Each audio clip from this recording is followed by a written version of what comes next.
Welcome to the Tanya Acker Show. Filmmaker Maryam Keshavarz is here with me today.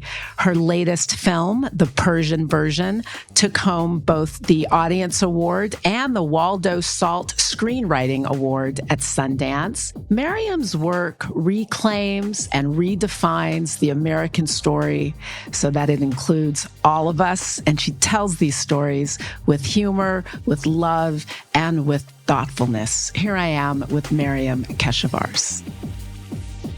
Welcome to the podcast, Maryam Keshavarz. Thank you for being here. I'm excited for this conversation. Thanks for having me. From one side of LA to the other. Girl, I feel it. I know this town. Your new film, The Persian Version, an autobiographical comedy about your life and your family. It made an appearance at Sundance, and you came home with the Audience Award and also with the Waldo Salt Screenwriting Award. First off, congratulations. Thank you so much. This is not your first foray into filmmaking, but this film is very specifically autobiographical, as I understand it. I haven't seen the whole film. I've seen clips. It is hilarious. But tell me, is it scary to tell your own story on camera like that? Especially when it's a story not just about you. I mean, you're talking about your family, your relationship with your mother, which in the film, at least, is very fraught. What's it like going through the process of sharing all that stuff for the world? I think the making of it is semi-therapeutic. Sharing it's so interesting to see, like, traveling around the world, how many people relate to the mother-daughter story and the story of generational trauma, and looking at how we can break that cycle. And just the humor and comedy around my family in specific. I grew up in the film, at least in the film, I grew up with 8 brothers in one bathroom. In real life, 7 brothers in one bathroom. And so just like, all of those elements and, the cultural specificity of the joy and the music and the food and all the things that surround the specifics of our family, of how we created our little microcosm within America, our little immigrant communities, and how we preserve joy during hard economic times. All those things it was amazing for me to see how it translated nationally and internationally, and how many people related to the story of people coming to this country and, intergenerational battles. And at the heart of it, all of the battles we have within our own families to find our own space, but also to find out who we are and to have acceptance within our family. So I think those were universal themes that it was interesting to see people relate to, because it's so culturally specific. Your protagonist, Layla, is an Iranian-American woman who's also a lesbian, who also gets pregnant and sort of tells that story. But the relationship with your character's mother is fraught because your character is gay. Does that mirror your real life relationship with your own mom? Yeah, I mean, definitely had. I also just had issues growing up with my mom, because she's such a strong woman, and she so much wanted a daughter growing up. When I was growing up, she had all these sons and she had me at the end. And part of the story is looking at why that's so. Why did she want a daughter so bad? So sometimes when you get the thing that you want the most, and the film talks about how, she's desired this child her whole life, and then when she finally gets her, she's not able to communicate with her in the way that she would want, because she can't speak about her pain. She can't speak about her trauma in the way that she had hoped she would be able to talk to with a daughter. And I think, there's so many expectations that I didn't really understand growing up that were placed on my relationship with my mother. All of the history that my mother had gone through to come to America had been transposed onto me, unwittingly. And so, I had a hard time growing up, not only because of the queer thing, but because of so many hopes and desires that my mother put on me as the only daughter. And that's something I realized later on when I became a mother. And then when I was writing the film, I understood how deeply connected I was to my mother, and how I really needed to understand her. I think when you're an immigrant kid, you think, oh, your parents are so backwards. They need to understand what it's like for me and to modernize with the times. We don't really ever take a moment as children of immigrants to think about what our parents went through and to understand life from their perspective. So I think it was fraught, but I think through the making and the writing of the film, I really tried to be empathetic, and I tried to really understand where the origin of this trauma was and how it could be healed. And so that's so much about what the movie is about. When did your parents come to America? My parents came in the 60s. I thought I knew the origin of why my family came to America, because I've always been told there weren't enough doctors in America in the 1960s, particularly in 1967, 68, because they were all in Vietnam. And so they recruited a lot of Iranian doctors to come to America to work in the inner cities, which is actually true. But that's not really why my family came to America. They came because they were escaping a big scandal. But that was, my grandmother told me the secret of why it was that they truly came to America. So yeah, I mean, my parents came in the 60s at a time when there were no Iranian immigrants here. They forged the first communities here. I grew up, my family came to Bed-Stuy, Brooklyn in 1967. Can you share the secret without spoiling the film? No, you have to watch the movie. I can't wait to see it. So, one thing about the secret is I was someone who was passed on to this secret from my grandmother. So from another generation to another generation of women, I became the keeper of the secret. But I slowly told my brother. We slowly started to talk about the secret. But I think what I learned so much in understanding the layers of the secret and the scandal that had happened is that my mother was such an extraordinary person. She was exemplary of empathy and of taking such a hard situation and creating. She could have become a victim. She could have been bitter. She could have led a very dark life. But she took the circumstances and she found a way to make it a positive experience. She found a way to create joy. To the point that we never even knew for, 40 years, the secret, because she had decided that she was not going to be a victim, and she came to America to rewrite her history. And I think that's what's so extraordinary. When I was writing the film, when I was making the film, I realized I'm not just a narrator. I'm not just a writer. My mother is a writer because she came to this country to write her own destiny. I don't want to give away what the secret is, but more than anything, it's just more of a tool to truly understand where I came from and to understand the depth of a person's ability to be empathetic if they choose to be. And that's a great lesson for a writer. It's interesting. You bring up empathy and you talk about how this film has connected with communities across the board, not simply Iranian American communities or immigrant communities, but communities, broader communities. Why do you think that is? I think we're entered an era that's so fractured. I think definitely in our country, we've become so fractured. We are even we put a flag about what we are, what we believe in, and everyone else. We've become so tribal in a way. It's this is what we are, and we exclude everyone else. There's not this sense that we can have difference and accept that difference and find a way to live with that difference. If our country is that fragmented, certainly our families are that fragmented also, right? So I think this is something that speaks to anyone who is different than where they came from, be it because they took a different path than their parents, because they have more economic prosperity, because they're an artist, because they're gay, because whatever, they just decided to marry someone that was outside of their culture, all these different elements of why you would feel like an outsider.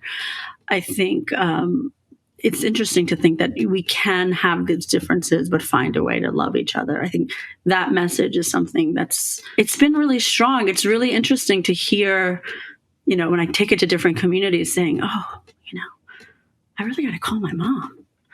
I got to call my daughter. We've been estranged for whatever the reason is. Maybe we can find a way to communicate again.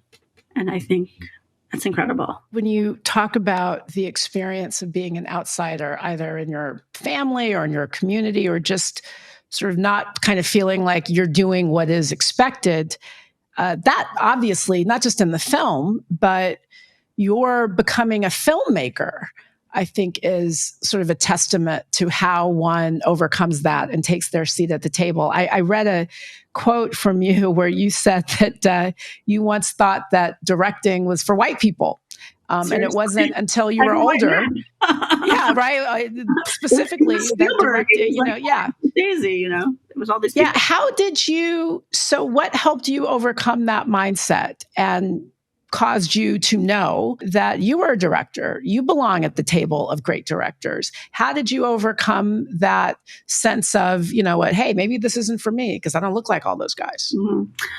I mean, I still sometimes, I was on a panel just the other day for Variety for screenplay, and so you still sometimes feel that way. You still feel like, do I belong here? Like, how did I get here? Like, do I have a right to be here? That's always a good question you continue to have throughout your career when you've never seen yourself reflected. You really are truly like an outsider. I think the first time I ever saw a woman director that was like Middle Eastern in any way, I mean, I'm American, but like of that descent, was I went to Northwestern in Chicago, and they had an art film series at the University of Chicago. At the Art Institute of Chicago. It was called Films from Iran, and half the directors they brought were women.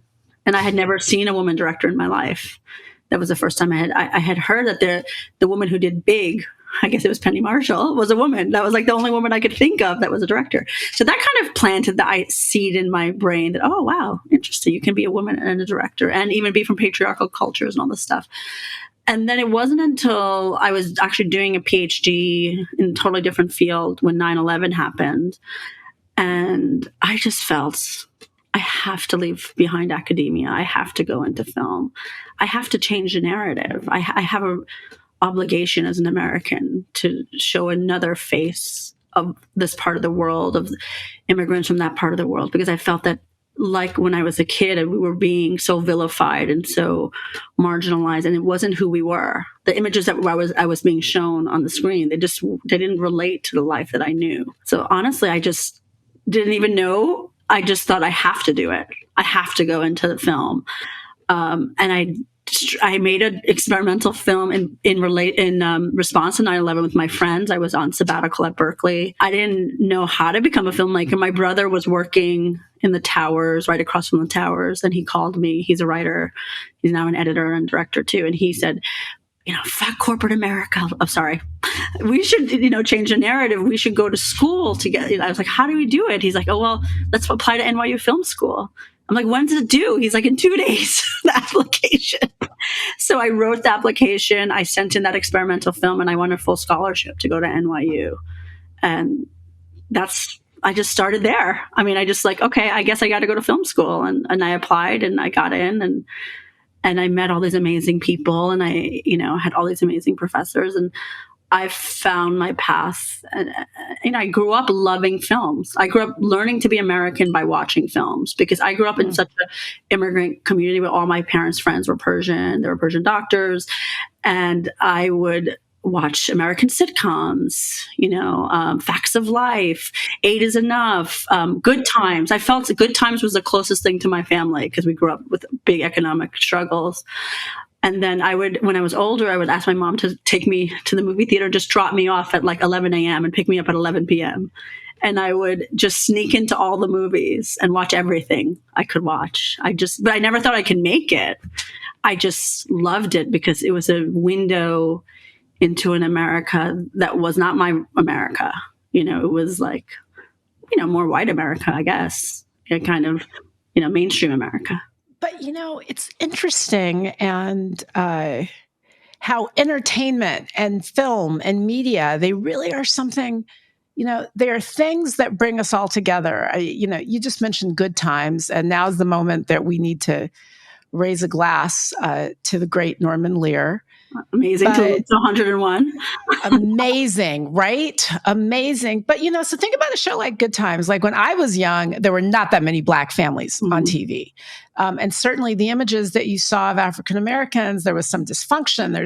Here's a poor family, intact, great values. They love each other. Like lots of communities in America, they struggled financially. And so honestly, Maryam, it's kind of interesting for me to hear you talk about how you related to that film. Oh my gosh. Right? A film about this Black family, but it resonated with you.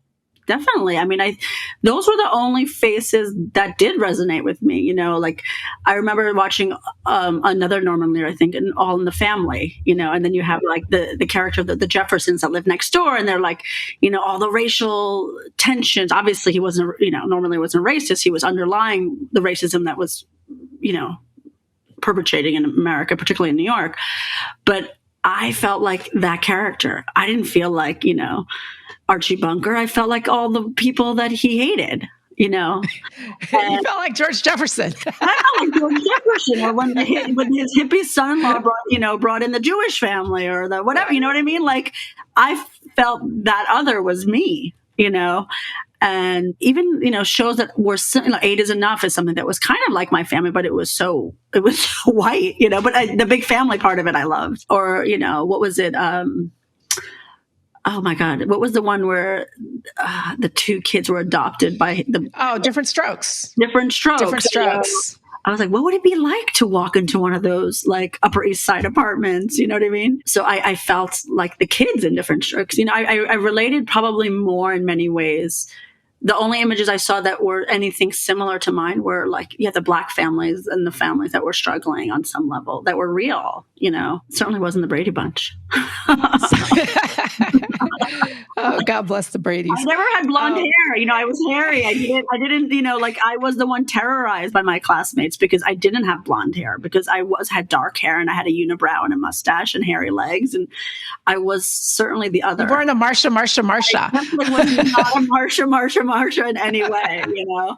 So yeah. But you know, it's a good segue to something else you once said, which is that part of what you want to do as a filmmaker is to change the narrative of what it means to be an American. And even in the course of telling your story and, you know, sharing what it meant to grow up as the daughter of an immigrant, I heard you say, I'm an American. And it's interesting. It's so important. It's so important. Why is it important for you to reclaim that narrative? I mean, certainly like the rhetoric that's been floating around for decades, but has been solidified in the last probably 10 years is the fact that this idea that American is only a white American, you know, and that everyone else, immigrants, African Americans, everyone else is not really American, you know. And I internalized that for a long time. And I did feel marginalized. And then I thought, oh my God, that's impossible. And even when I traveled more and more, I lived more in Europe, and I would say I'm American, and they would say, oh, but you're not really American. I'm like, what do you mean? I'm born in New York. And they say, well, where are your parents from? I said, you know, my parents are from Iran. Oh, okay, so you're Iranian. And then I was like, well, no, I'm Iranian American. Like, I'm American. And so then I started thinking, okay, why is even abroad they think Americans are a blonde hair, blue eyed, when this country is made up primarily of immigrants, right? Half the country is immigrants of immigrant origin. So I started putting all this together in my mind, and I thought, it is the most important act I can do as someone who's, you know, politically minded, is to say I'm American, and to make sure that that is a message. That message of diversity is what this country is built on. I mean, I grew up Muslim. My daughter has grown up, you know, with Buddhist tradition and Muslim tradition. Her best friend is an Orthodox Jewish girl. You know, that's possible in America. And we're all American, and we all have different backgrounds, and we can all, I think that diversity is something that is the core of what it means to be American, as opposed to what it means to be European. In Europe, they struggle more with the concept of biculturalism, because they're trying to maintain this concept of French or concept of German. But what makes America so great is that the definition of America is one of multiculturalism. It is one of immigration. It's what this country is made of. And we need to not only acknowledge that, we need to demand that is part of our identity. This country is built on all sorts of people being here. I mean, we are truly a soup, which is one of the things that makes our country so great. But let's talk about how your film has been received in another country, that is Iran. The Persian version made its way to the Iranian black market, where, already, as I understand it, yeah, and it became the biggest DVD that was in the market. That was my first Sorry. film. Sorry, that was your first movie, yeah. not the Persian version. The Persian version just released digitally, and now, they're trying to take it down but it's already been like, I heard it came out 2 days ago. I heard it's even been dubbed in Persian, subtitled in Farsi. I mean, the thing is, they take it down and they put it back up, and it's incredible. It started with Circumstance, which was my first film that also won at Sundance. That was about two girls in love in Iran. That became a huge sensation, like in the black market DVD world. And then later on, when it became more prevalent with YouTube, it was put up on YouTube in different ways. And I thought what was so funny is that like people who were fans would re-edit the film and take out parts that they were, like get rid of the evil brother, which I thought was cool. Like fan re-edits of the film I thought were hilarious. But again, like, yeah, we just digitally released, and I hear that it's very popular in Iran. It's so interesting to me, this hunger to show other aspects of who we are in Iran and in the diaspora. I think obviously films made in Iran are incredible. They're some of the best. They've won the Oscar multiple times, but they face a lot of censorship, right? So they have to tell stories in a certain way. And I think, because there's been such a mass immigration to America and Canada and Europe over the last 40, 50 years, it's really cool for Iranians to see a story that takes half place, which has never been done, or the story is truly a story of immigration where half the story takes place in Iran and half the story takes place in America. And that's unique. And people are really like connecting with it. And also because there's not that many comedies made back in Iran. There are some, but this is a dramedy, and it's unusual, and it's very youth oriented. And so I've literally gotten a few thousand messages in the last 24 hours. I'm sure much to the distributors' dismay, because they keep taking it down. But but it is interesting, I feel like this is the only case. It's hard as an artist to think that your work is being stolen, essentially, when it's pirated, right? But in countries where they can't access the film in a traditional way because of censorship, I do find that that's okay in my mind in some ways, because it's important that the work gets there and that people see it, and that it's an alternative, obviously, with everything that's happening in Iran with the women life freedom movement. Just to show 3 generations of strong women is important. You're banned in Iran now, is that right? My mom's like, can't you just make nice, sweet films? You have to get banned from countries. I can go back. I just can't leave. It's Hotel California for me in Iran. Yeah, okay, that doesn't. I mean, if I'm laughing, everybody understand that is a dark. That is only very darkly funny. My grandmother was, she was ill recently, and we were so close. She's a big character in my film. She was the lead character in my first feature documentary. And we were so close, and I couldn't go back when she was ill. And then she passed away. And, when she was sick, she would FaceTime me. Don't you love me? Don't you want to come see me? She wouldn't understand that I can't go back, and that was really heartbreaking for me to think, because of a film, I can't go back. I can't. How did you find out? How did they tell you you're banned? How is that message communicated to you? Well, when Circumstance came out, I think in the national paper, we were like 10 most anti-Iranian films. And I have, we put out feelers with the idea I wanted to go back, and they were like, definitely no. Don't come back. You can come in, but you're not leaving. Yeah, you're not leaving. It's heartbreaking, honestly. And I do dream of like going back and seeing my family, but it was really connected to my grandmother. Now, when she was gone, it just was a whole chapter in my life. A while ago, I remember I was talking about The Handmaid's Tale with a friend, and someone had said, we were talking about this oft repeated question, which is, can you imagine something like that actually happening? And we were like, it actually happened to the women in Iran, because they lived very different lives before the Islamic Revolution than they do now. When you look at the resistance that's taking place amongst Iranian women, is there hope there? And let me ask a different question. I have to believe that ultimately, at the end of the day, hope makes it shines its light. Sometimes it takes a whole lot of blood and a whole lot of pain. Well, honestly, I don't think we could have this revolution unless there was hope, right? I mean, I think a women-led revolution where women demand their rights is something based on hope. It's based on aspiration. And I think what's so interesting about really the first led woman revolution is that that doesn't come out of nowhere. Like my film, my mother's story takes place in the 1960s during the last regime, during the king that was so modern. It still was a patriarchal society. Women still fought against the patriarchy, fought against what was expected of them. And in this regime, what I find so fascinating, and I'm someone who spent my whole life back and forth. I spent every summer visiting my grandparents and stuff. So this is a regime that was just very like gender apartheid, essentially. But women still were educated. More than 56% of the university were women. More than half the doctors are women. Half the university professors are women. They have higher representation in their elected officials of women. They have more female directors than us. So I think, wow, all these women became so educated under those circumstances because they demanded to have a place at the table, even under the most difficult situations that we can't even imagine, but they still fought. And the reason that we have a woman-led revolution, because you have one of the highest educated groups of women in the entire region. They have PhDs, they have MDs, they have law degrees. Do you think these women are going to sit back and let them be bulldozed anymore? They have hope. They have aspirations for their kids. They demand these are many educated women that organize this events. And that gives me so much hope. You can't educate half of the country and then expect them to lay down and keep taking this stuff. They won't. And I think that's a message of hope. Like you give education and you give all these things to women. That's something you can't take it away. You can't take away what they've seen, which is a mass movement. It's pretty amazing. And the resistance continues.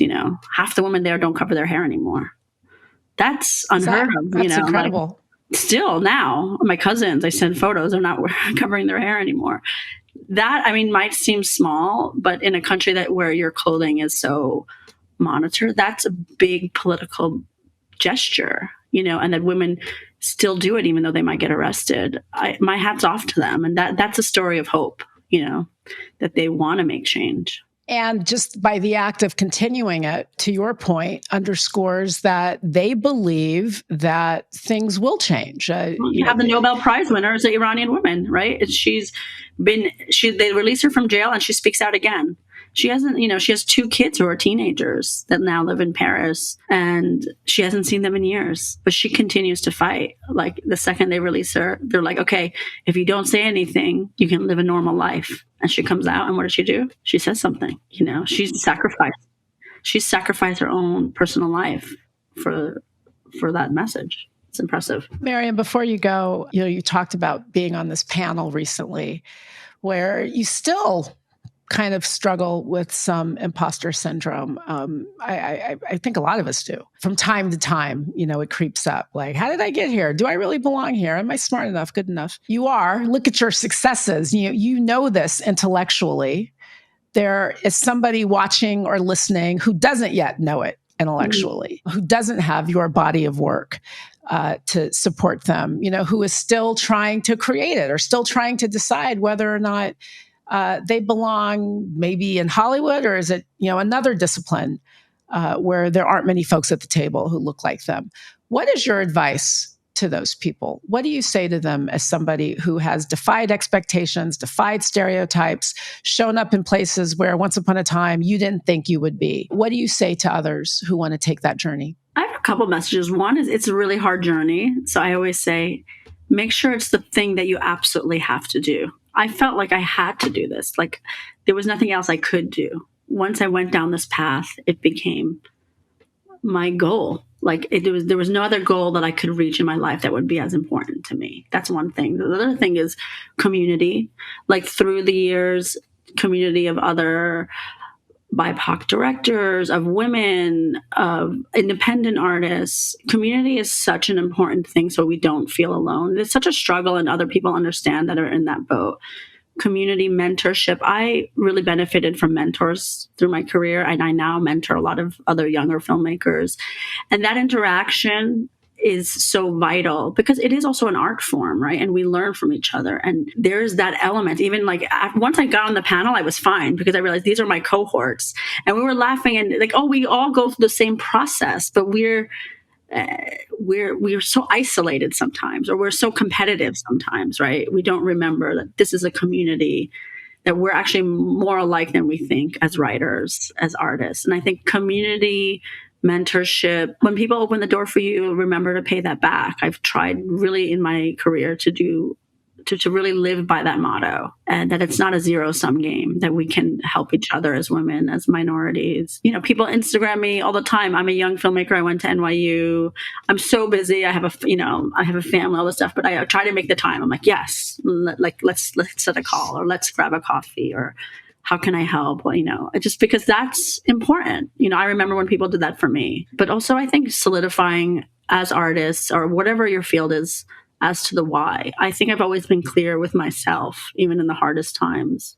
Trust me, there's so many times I've wanted to quit. I've thought so many, like, why do I do this? This is so sometimes demoralizing. It's so sexist. It's so racist.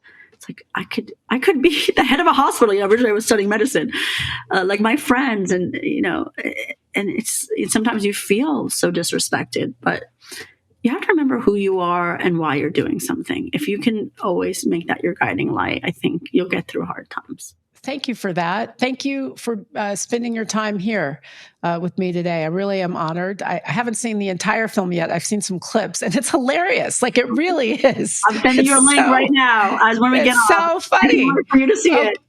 Okay, I would love to. I'm going to see it. I mean, if you send me the link, I'll watch it, but I'll also buy it, and I'll stream it. We got it. It's out. It's streaming now. You can buy it, or you can just pirate it in Iran.